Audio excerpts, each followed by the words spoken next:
syubhat. Ini syubhat. Oleh kaum orientalis, syubhat itu pikiran begini, merusak pola pikir umat muslim hari ini. Coba bayangkan kalau kita tidak teguh pendirian dengan tauhid, mudahnya merusak. Apa kata orang tua kita zaman dulu? Nak, kalau kau tak belajar, bodoh. Betul apa salah? Sekarang pertanyaannya, di mana Tuhannya? Di mana Tuhannya? Tidak ada. Kalau kau tak minum obat, tak akan sembuh-sembuh. Betul apa tidak? Pertanyaannya, di mana letak Tuhannya? Cara kaum orientalis merusak. Ada bahasa yang lain dalam urusan syubhat yang mereka rusak? Ada. Bismillahirrahmanirrahim. Assalamualaikum warahmatullahi wabarakatuh. Alhamdulillahi rabbil alamin wa bihi nasta'inu ala umuri dunya waddin, wassalatu wassalamu ala asyrafil anbiya'i wal mursalin wa ala alihi wa sahbihi ajma'in. Allahumma salli wa sallim wa barik ala hadzal nabiyil karim. Allahumma salli ala Muhammad wa ala ali Muhammad fil alamin innaka Hamidum Majid. Ya ayyuhalladzina amanu taqullaha wa qulu qawlan sadida yuslih lakum a'malakum wa yaghfir lakum dhunubakum wa may yuti'illaha wa rasulahu faqad faza fawzan 'azima. Puji syukur kehadirat Allah dengan mengucapkan alhamdulillahirabbil alamin. Berselawat kepada Nabi dengan mengucapkan Allahumma salli ala Muhammad wa ala ali Muhammad fil alamin innaka Hamidum Majid. Mudah-mudahan di malam hari ini, malam yang keempat kalau tak salah, insyaallah, mudah-mudahan yang hadir malam hari ini istiqamah dan husnul khatimah. Amin ya rabbal. Bagi orang tua kita yang telah mendahului kita, Allah tempatkan di tempat terbaik di sisinya, Allah terima amal ibadahnya, dan Allah kumpulkan bersama orang yang soleh. Bagi orang tua kita yang masih hidup, Allah sehatkan, Allah kuatkan, Allah luaskan rezekinya, dan insyaallah husnul khatimah. Amin ya rabbal alamin. Bapak Ibu sekalian yang berbahagia, dalam satu hadis baginda Nabi Muhammad sallallahu alaihi wasallam berkata begini, badiru bil a'malis salih fitanan ka qita'il lailil muslim yusbihur rajul mu'minan wa yumsi kafiran, atau sebaliknya, yumsi mu'minan wa yusbih kafiran hatta atahu yaumal akhir. Dalam hadis ini Nabi bilang begini, nanti di akhir zaman, kata Nabi, di akhir zaman, malam hari orang beribadah, besoknya kafir. Kebalikan, besoknya orang beriman, malamnya kafir, kata Nabi. Ini akan terjadi di akhir zaman. Akan terjadi di akhir zaman. Kalau sekarang itu akhir zaman, berarti bentar lagi banyak kita lihat malamnya baik beriman dia, besoknya dia kafir. Kalimat ini dalam hadis ini itu butuh tafsir.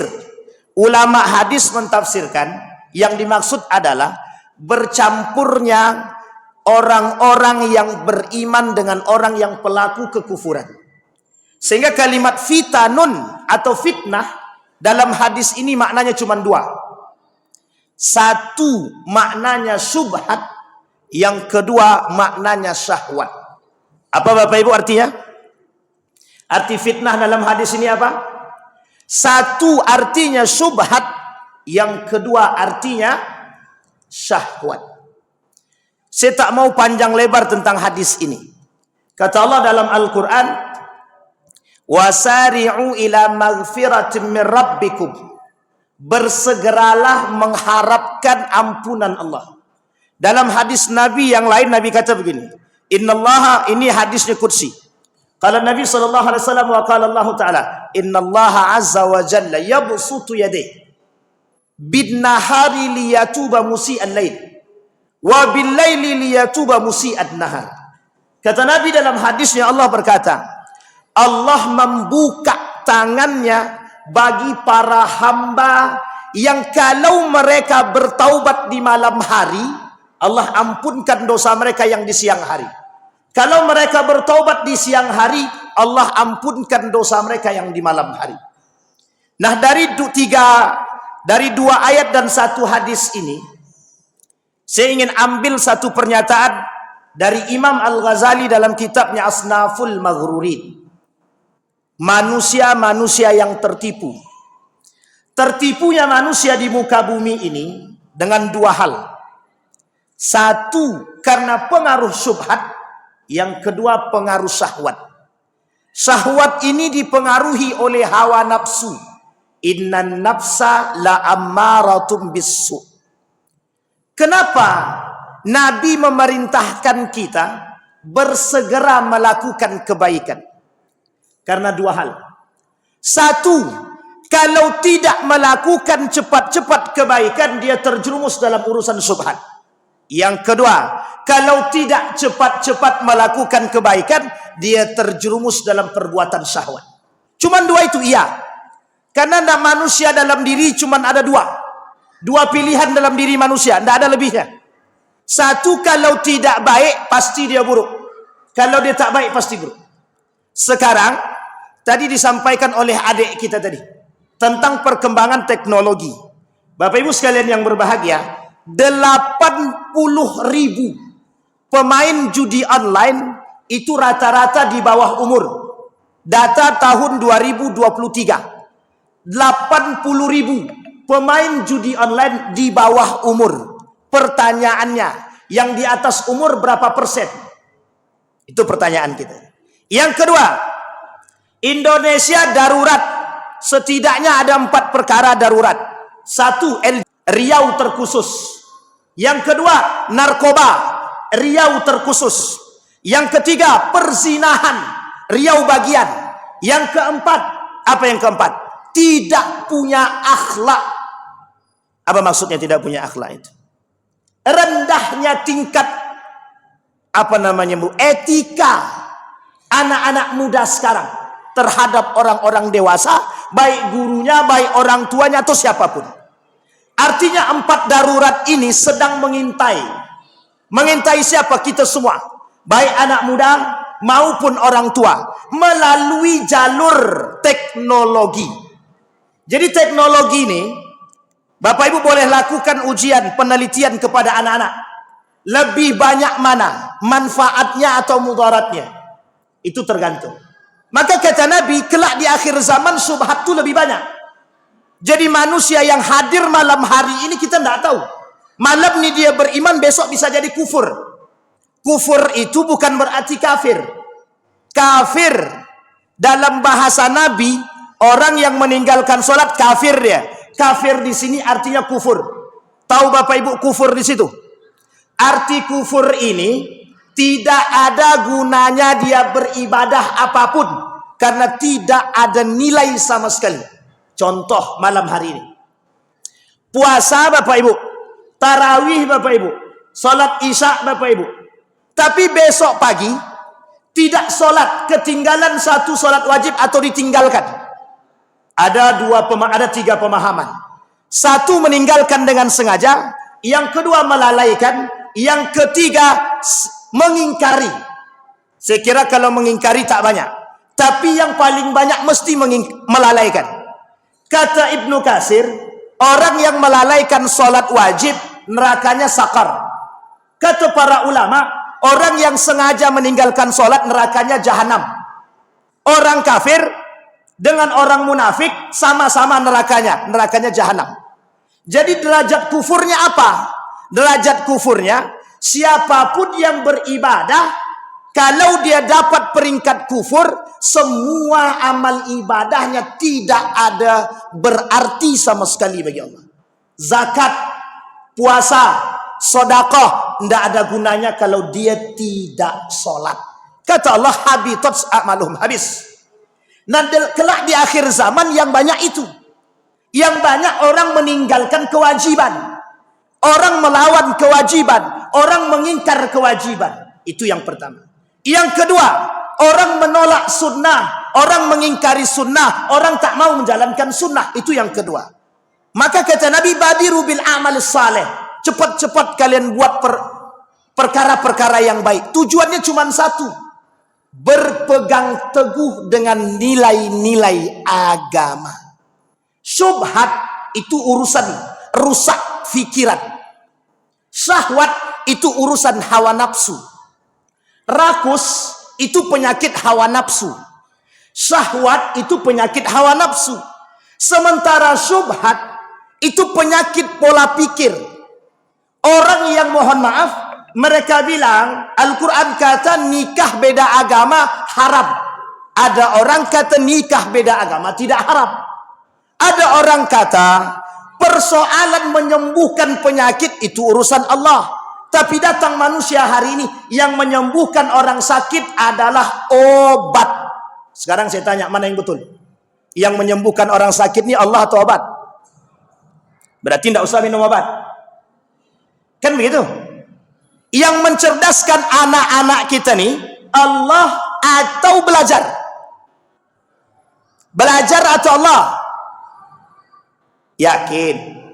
Ini subhat. Ini subhat. Oleh kaum orientalis, subhat itu pikiran begini, merusak pola pikir umat muslim hari ini. Coba bayangkan kalau kita tidak teguh pendirian dengan tauhid, mudahnya merusak. Apa kata orang tua kita zaman dulu? Nak, kalau kau tak belajar, bodoh. Betul apa salah? Sekarang pertanyaannya, di mana Tuhannya? Di mana Tuhannya? Tidak ada. Kalau kau tak minum obat, tak akan sembuh-sembuh. Betul apa tidak? Pertanyaannya, di mana letak Tuhannya? Cara kaum orientalis merusak. Ada bahasa yang lain dalam urusan subhat yang mereka rusak. Ada. Mending mana? Mending perempuan itu sholat tapi tidak pakai jilbab, menjaga lisan, ketimbang yang sholat tidak menjaga lisan, nggak pakai jilbab. Mending mana? Oh, terlalu panjang Ustaz. Baik, kita simpulkan. Mending mana? Perempuan berjilbab tapi tidak sholat, atau sholat tapi dia tidak berjilbab? Mending mana Bapak Ibu? Mending mana? Ibu-ibu lah, ibu-ibu mending mana? Mending mana? Bapak-bapak pergi ke masjid tapi lisannya mencaci dan memaki, ketimbang bapak-bapak yang tidak ke masjid tapi lisannya terjaga. Mending mana? Apa-apa mending mana? Ini subhat. Ini subhat. Mending yang mana? Dan itu yang terjadi. Lebih baik dia berakhlak meskipun dia tak sholat, daripada dia sholat tapi akhlaknya tak ada. Mending mana? Mending mana Pak? Ini tak ada yang jawab. Berarti tak ada mendingan. Coba. Ini penyakit subhat. Jadi subhat itu yang paling zahir hari ini, merusak pola pikir, menjauhkan daripada nilai agama. Yang salah itu pertanyaannya. Yang harus ditanyakan, apakah kalian sudah sholat? Apakah sudah berakhlak? Pernyataan yang benar, sholat jalan, akhlak baik. Kalau dia sholat akhlaknya tak baik, berarti sholatnya belum benar. Kalau dia akhlaknya baik tapi dia tak sholat, makin tidak benar. Karena urusan nilai-nilai agama tidak ada kaitannya dengan urusan kebiasaan. Kalau tidak, tak ada kaitan Bapak Ibu. Maka kembali kepada persalahan tadi. Kata Nabi, badiru bil a'mal salih. Karena kelak di akhir zaman fitnah itu banyak. Sangat banyak sekali fitnah. Fitnah apapun. Bahkan dalam riwayat hadis Imam Abu Daud itu, Sunan Abu Daud membuat satu bab khusus namanya Babul Fitan, tentang hadis-hadis fitnah akhir zaman sebelum datangnya hari kiamat. Hari kiamat itu tandanya ada dua, besar dan kecil. Yang besar itu cuma 10, yang kecil ini ratusan. Salah satu tandanya adalah merajalelanya kelak orang-orang yang terpengaruh dengan subhat. Subhat apa? Fikiran. Sekarang saya tanya Bapak Ibu, lebih mending mana? Perempuan bercadar atau perempuan tidak bercadar? Lebih mending mana? Ini yang disandingkan Pak dengan kita hari ini. Sehingga yang terjadi apa? Pola pikir kita yang dirusak. Yang terbaik adalah kalau dia bisa bercadar, itu lebih baik. Kalau dia tidak bisa bercadar, tidak ada masalah, yang penting dia menutup auratnya. Jangan seperti wanita berpakaian tapi telanjang. Apa jawaban perempuan hari ini? Kalau kita tegur, ibu-ibu, kenapa pakai celana lepis, setan, jin, antu blau dan segala macam? Jawabannya sederhana, yang penting kami menutup aurat. Nabi sudah katakan, kelak di akhir zaman ada wanita berpakaian tapi telanjang. Apa contohnya? Pakai celana jin yang ketatnya super ketat sampai memanggil tuh paha dia sama betisnya, tolong kata dia. Tapi begitu keadaan, iya. Bahkan hari ini itu perempuan lebih pede pakai celana legging aja. Tapi di atasnya berkerudung. Uniknya berkerudung lengan pendek. Berkerudung tapi pakai celana pendek. Coba bayang. Itu syubhat yang terjadi hari ini. Maka kata Nabi, kembali kepada poin tadi, badiru bil a'mal saleh. Cepat, segeralah kalian. Kenapa begitu? Kalau tidak bersegera dengan amal soleh, maka cuma ada dua kemungkinan. Anda mampu bertahan, kalau tidak Anda yang akan ikutan mereka. Apa kata Allah di dalam Al-Quran? Kata Allah di dalam Al-Quran, fala taq'udu ma'ahum hatta yahudu fi haditsin ghair idzan antum mithluhum. Kalau kalian tidak bersegera dalam melakukan kebaikan dan kalian tetap bersama dengan para pelaku-pelaku kemungkaran dan pelaku syubhat dan syahwat, kata Allah, lambat laun kalian akan seperti mereka. Kita ambil contoh. Ada satu orang yang tidak melakukan korupsi dalam satu komunitas para koruptor. Kira-kira Pak, kira-kira berapa lama dia akan bertahan? Berapa lama? Cuman ada dua kemungkinan. Kalau dia bertahan, maka dia akan jadi koruptor. Tapi kalau dia tidak bertahan atau keluar, maka dia akan selamat. Pilihannya memang berat semua. Tapi kalau tidak kita memilih, maka kita tak ada pilihan lain. Mesti kita akan ikut-ikutan. Kedua, kalau kita tidak ikut-ikutan, kita yang dijebak. Itu kejadian hari ini Pak. Begitu, iya. Karena syubhat dan syahwat jadi satu. Jadi satu. Nah Bapak Ibu sekalian yang berbahagia, poin ini disampaikan oleh Nabi dalam sekian banyak hadis. Kata Nabi, kelak di akhir zaman akan muncul sanawatun khadda'at. Kata Nabi, masa-masa tipu daya. Yang haram jelas haram itu, kelak yang haram dihalalkan, yang halal diharamkan, yang salah dibenarkan, yang benar disalahkan. Inilah yang disebut oleh Nabi fitnah. Inilah yang disebut oleh para ulama fitnah. Maka kata Nabi, bersegeralah. Kenapa begitu? Kelak akan muncul orang di malam hari, dia beribadah kepada Allah, besok tangannya jadi kufur. Ada orang di pagi hari dia beribadah kepada Allah, jadi orang yang beriman, malamnya dia jadi kufur. Itu kita temukan Bapak Ibu. Kita temukan. Di siang hari rajinnya bukan main beribadah, malam harinya jadi wanita malam. Malam harinya jadi wanita malam. Ada orang di malam hari rajin tahajud, ternyata besok paginya dia lakukan suap. Ada begitu. Hati-hati Bapak Ibu. Apalagi. Tapi kan Ustaz, di bulan Ramadan ini tak ada setannya. Setan itu memang terbelenggu. Yang ada setan manusia. Tahu Bapak Ibu setan manusia? Setan itu cuma ada dua dalam Al-Quran. Satu dari bangsa setan itu sendiri, yang kedua dari manusia itu sendiri.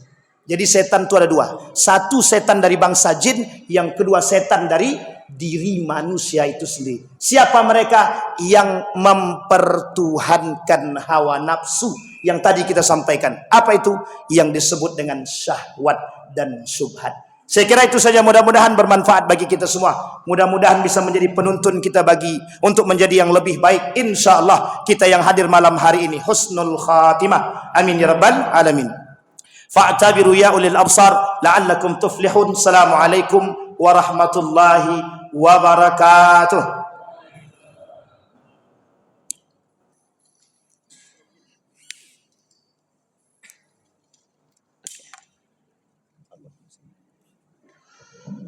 Terima kasih kepada Ustaz. Semoga apa yang disampaikannya dapat bermanfaat bagi kita semua.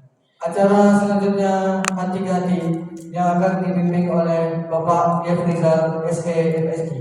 Pada Bapak, waktu dan tempat kami persilakan.